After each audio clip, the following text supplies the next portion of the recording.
Genesis chapter 19.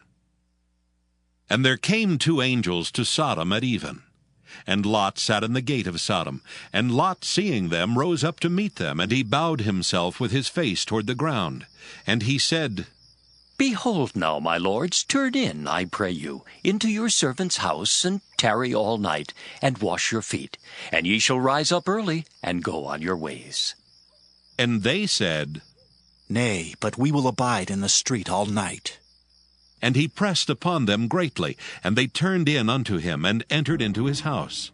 And he made them a feast, and did bake unleavened bread, and they did eat. But before they lay down, the men of the city, even the men of Sodom, compassed the house round, both old and young, all the people from every quarter. And they called unto Lot, and said unto him, Where are these men which came into thee this night? Bring them out unto us, that we may know them. And Lot went out at the door unto them, and shut the door after him, and said, I pray you, brethren, do not so wickedly. Behold now, I have two daughters which have not known man.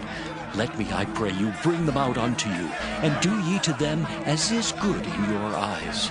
Only unto these men do nothing, for therefore came they under the shadow of my roof. And they said, Stand back! And they said again, This one fellow came in to sojourn. Ha! And he will needs be a judge? Now, will we deal worse with thee than with them? And they pressed sore upon the man, even Lot, and came near to break the door. But the men put forth their hand, and pulled Lot into the house to them, and shut to the door. And they smote the men that were at the door of the house with blindness, both small and great, so that they wearied themselves to find the door. And the men said unto Lot, Hast thou here any besides? Son-in-law, and thy sons, and thy daughters, and whatsoever thou hast in the city, bring them out of this place. For we will destroy this place, because the cry of them is waxen great before the face of the Lord, and the Lord hath sent us to destroy it. And Lot went out, and spake unto his sons-in-law, which married his daughters, and said, Up, get out of this place, for the Lord will destroy this city. But he seemed as one that mocked unto his sons-in-law. And when the morning arose, then the angels hastened Lot, saying, Arise, take thy wife and thy two daughters which are here, lest thou be consumed in the iniquity of the city. And while he lingered, the men laid hold upon his hand, and upon the hand of his wife, and upon the hand of his two daughters, the Lord being merciful unto him. And they brought him forth, and set him without the city. And it came to pass, when they had brought them forth abroad, that he said, Escape for thy life, look not behind thee, neither stay thou in all the plain. Escape to the mountain, lest thou be consumed. And Lot said unto them, Oh, not so, my lord. Behold now, thy servant hath found grace in thy sight, and thou hast magnified thy mercy, which thou hast showed unto me in saving my life. And I cannot escape to the mountain, lest some evil take me, and I die.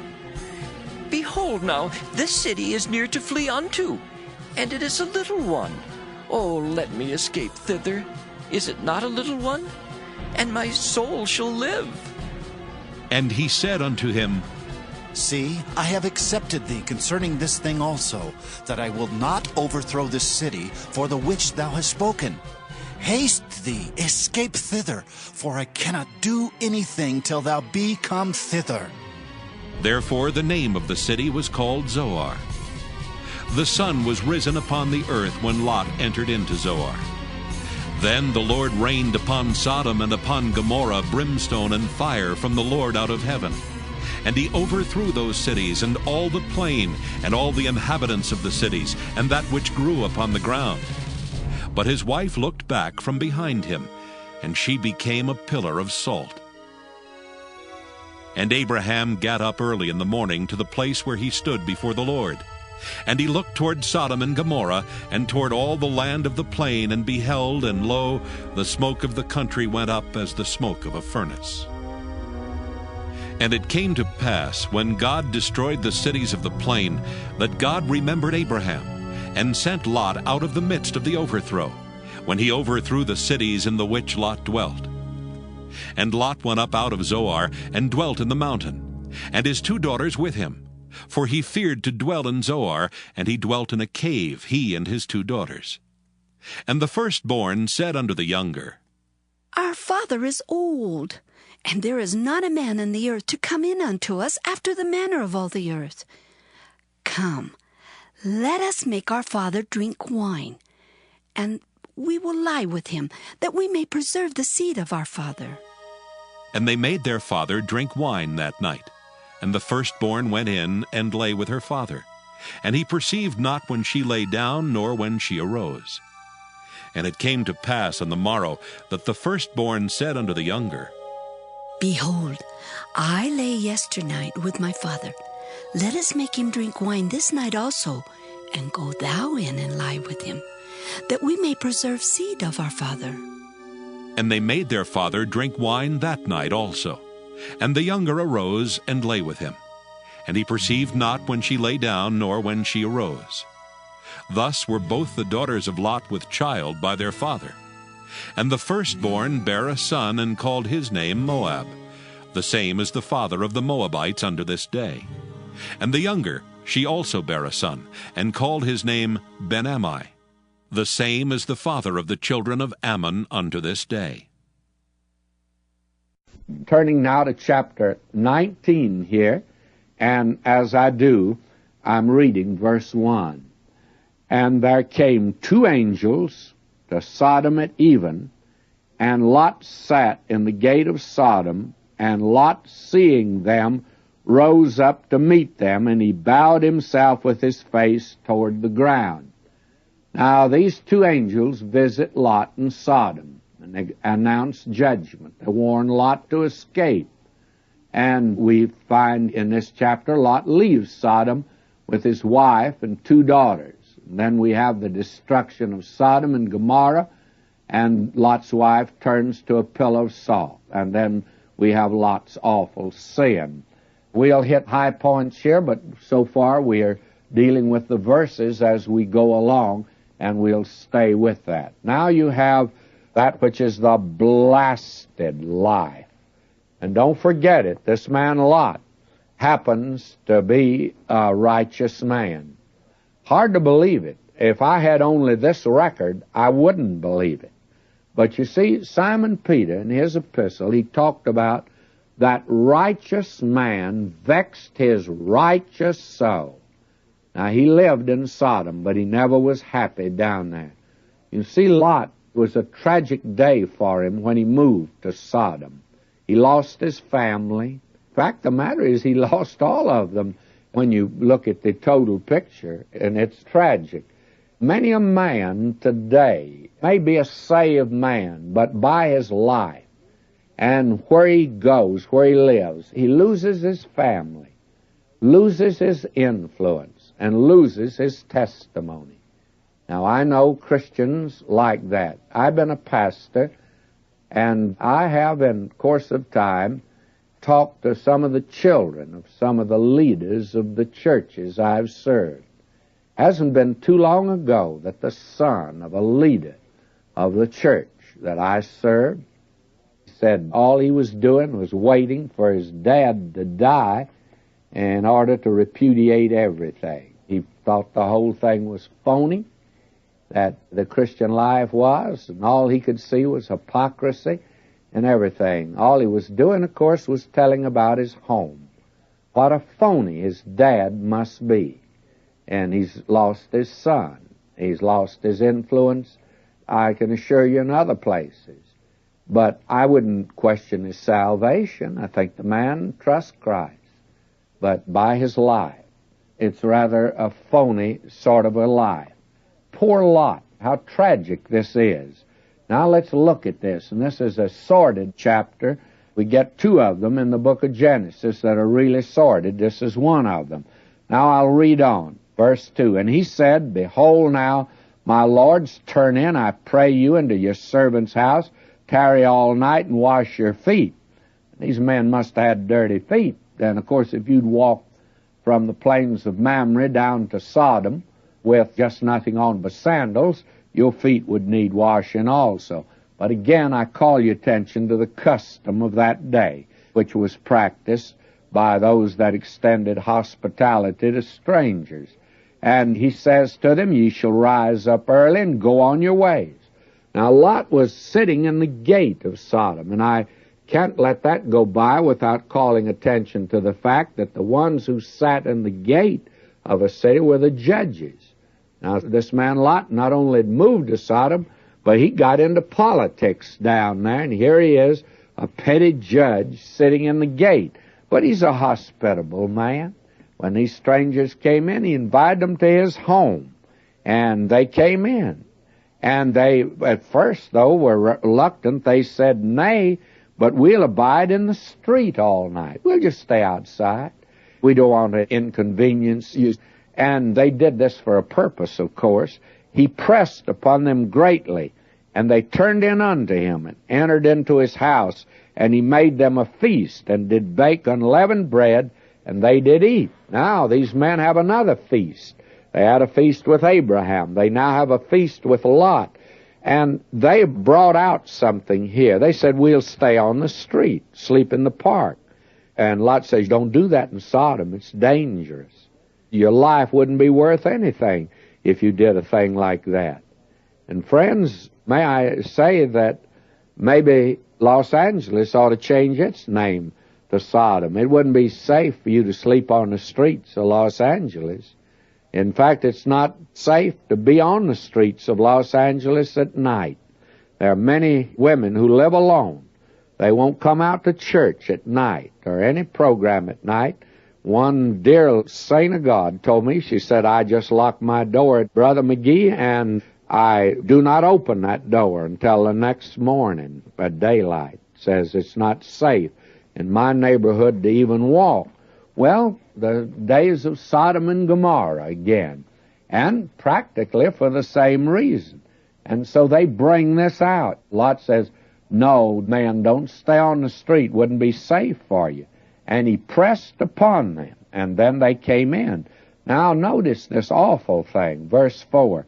But before they lay down, the men of the city, even the men of Sodom, compassed the house round, both old and young, all the people from every quarter.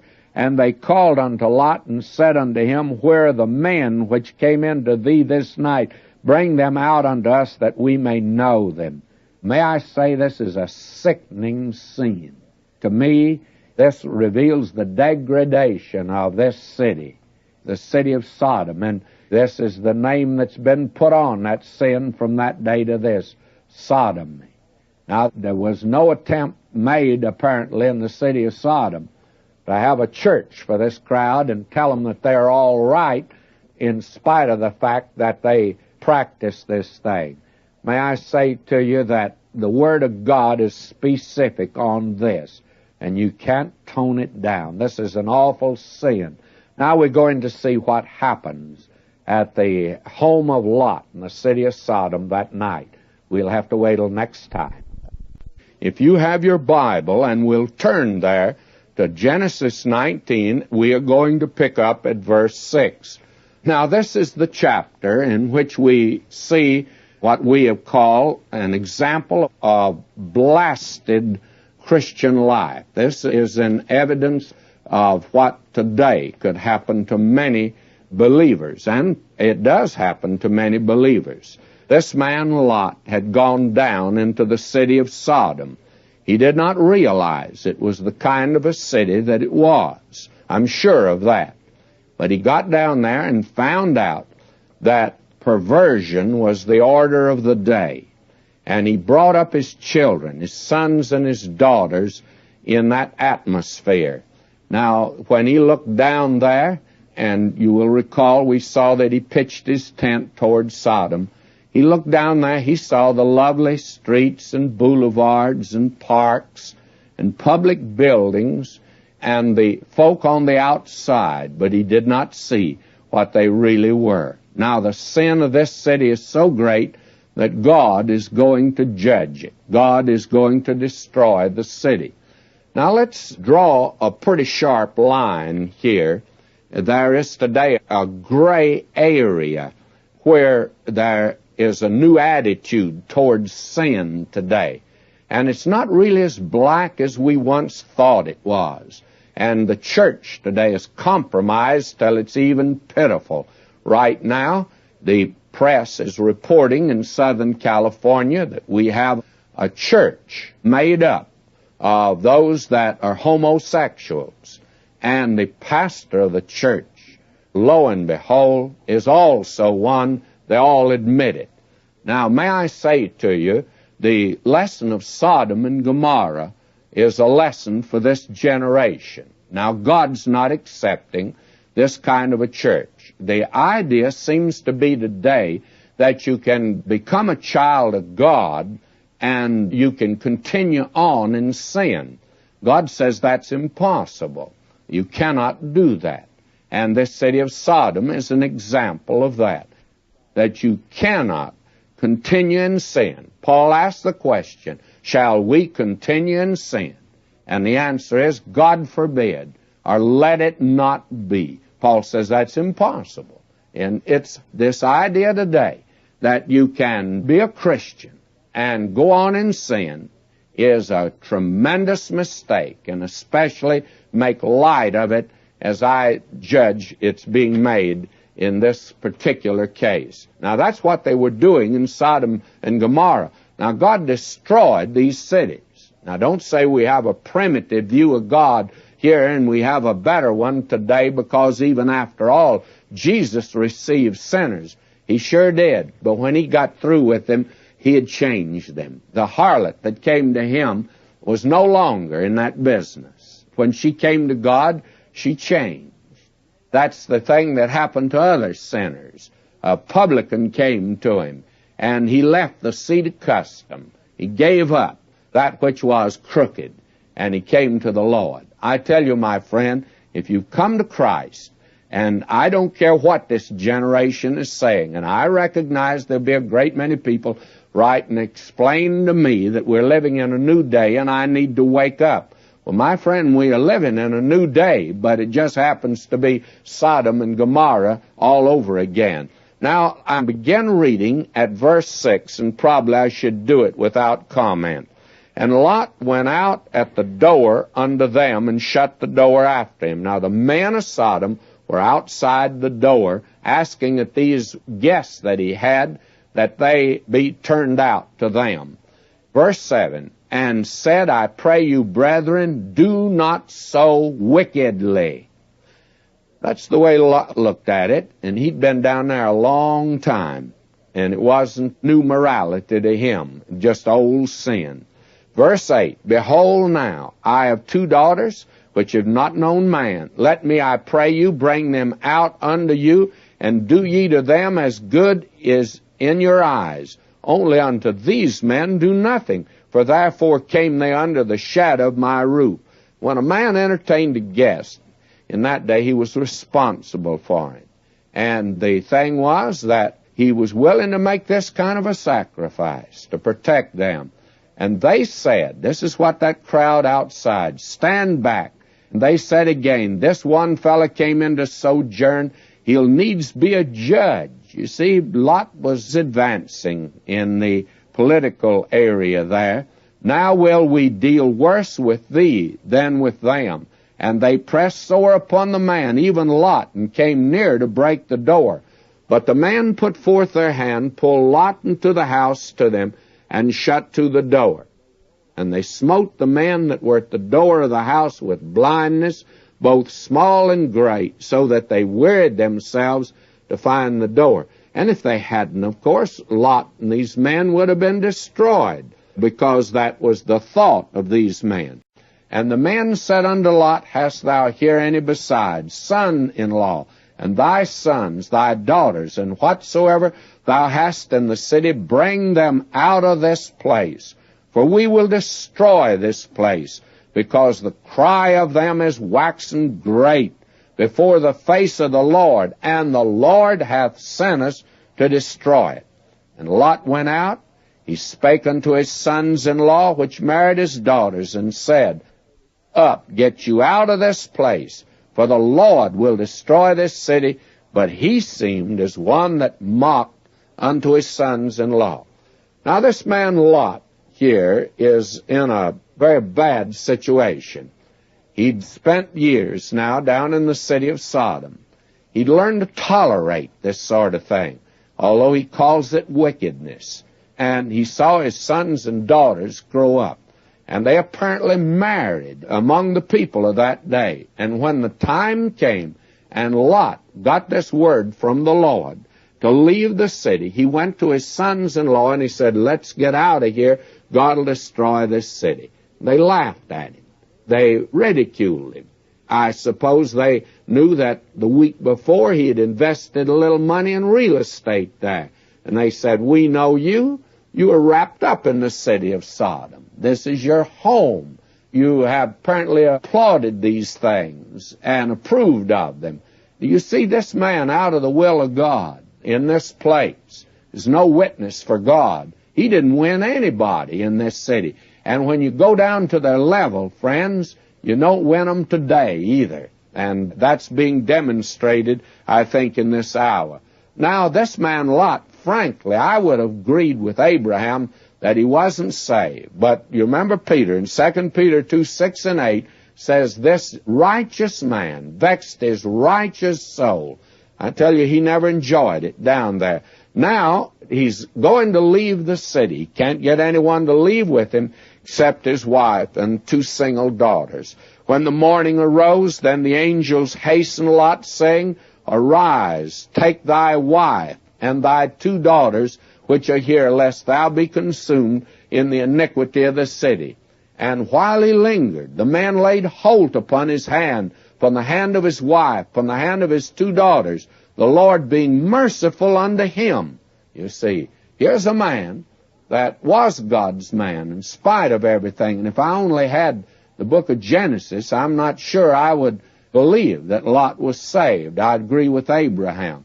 But since Peter calls him a righteous man, and this man had become that way because he had followed Abraham, he believed God, and he had offered the sacrifices. And the Lord being merciful unto him, God had extended mercy to him, and he believes God, and he gets out of the city.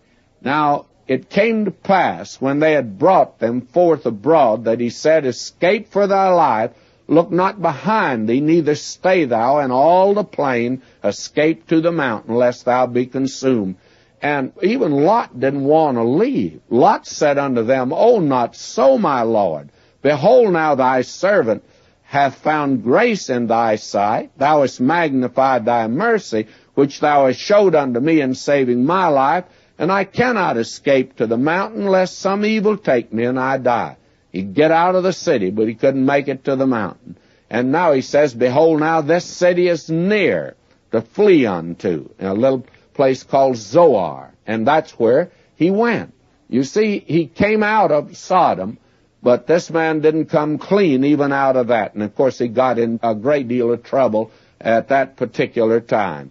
Now, God destroyed the city of Sodom.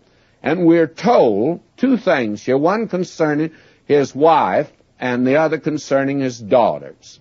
The one concerning his wife is that he looked back from behind him, and she became a pillar of salt. Now, that, I think, has been greatly misunderstood. Why in the world did Ms. Lot turn and look back? Well, I think the reason is twofold. She turned and looked back, first of all, because she did not want to leave Sodom. She loved Sodom. She loved Lot, too, but it was a lot of Sodom that she loved. And she didn't want to leave. I think she was a member of the country club, the sewing club, and the Shakespeare club. And, in fact, there wasn't a club in town that she wasn't a member of. She just loved these little get-togethers in the afternoon. And I'm not sure but what they met and studied religion. They had a nice little religious club. Oh, she was right in the thick of it all, friends. She didn't want to leave.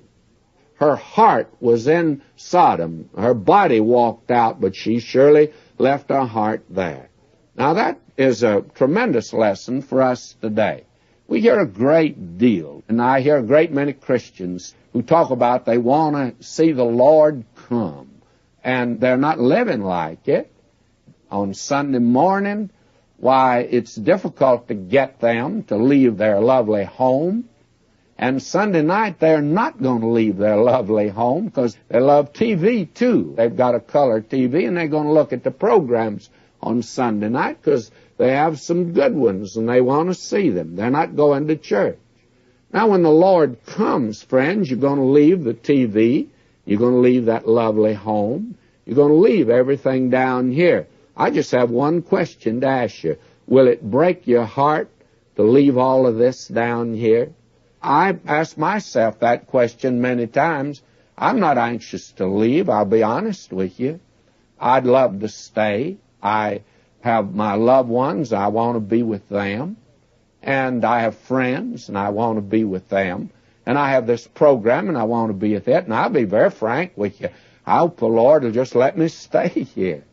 But I also want to be able to say, when He does call, I don't want to have a thing down here that'll break my heart to leave.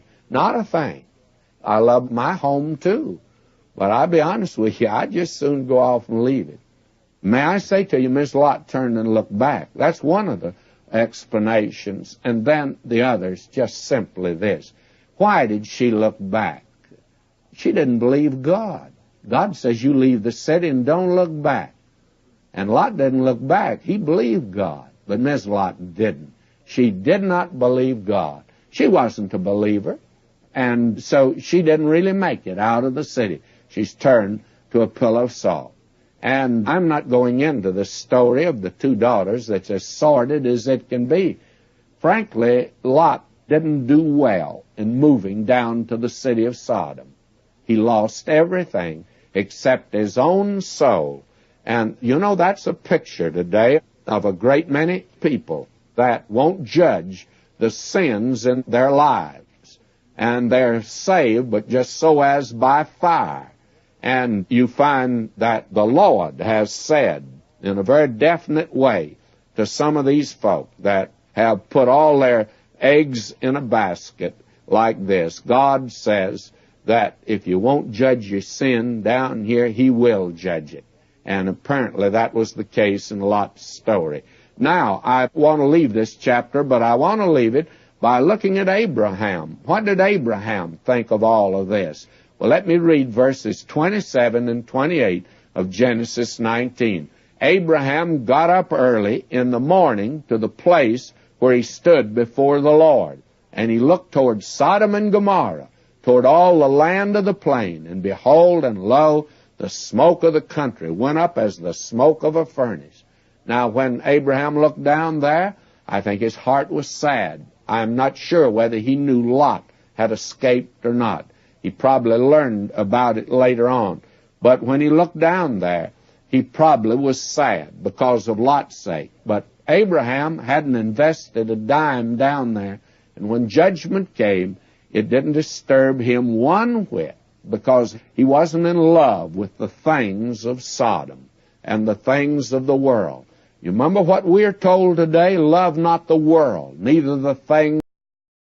I have a message that I give periodically, and the title of it is Sightseeing in Sodom. And I attempt to look at Sodom through the eyes of Lot himself. And he sure had a wrong view of it. And Mrs. Lot, she fell in love with it. And then the view of Abraham. You can sightsee in Sodom with Abraham. He lost nothing down there. Or you can go through Sodom with the Lord and see it as He sees it. And it's too bad that the church is not looking at the sin of sodomy. I don't think it's any greater today than it's been in the past. But there is today a tremendous percentage of our population that are homosexuals, engaged in perversion. And today we speak of it in a more candid manner than we ever did. In fact, what I'm saying right now, 10 years ago I might not have said on the radio. But this is something today that's right in our midst. Now, what's to be the attitude of the Christian toward it? Well, even Lot in his day, he said, you're doing wickedly. And God judged it. Isn't that enough for the child of God to know you can't compromise with this type of thing? This is a sin. and to indulge in it, and then to say, well, this is a sickness. The same thing said about the alcoholic. Sure, he's sick. Of course he's sick. But what made him take that first drink and continue to drink until he became sick? Sin did it, friends. Sin is the problem, and this is a sin. It's so labeled in the first chapter of Romans. God says he gave them up. So Genesis 19 is a pretty important chapter for this present generation that we are living in today, and we need to recognize that.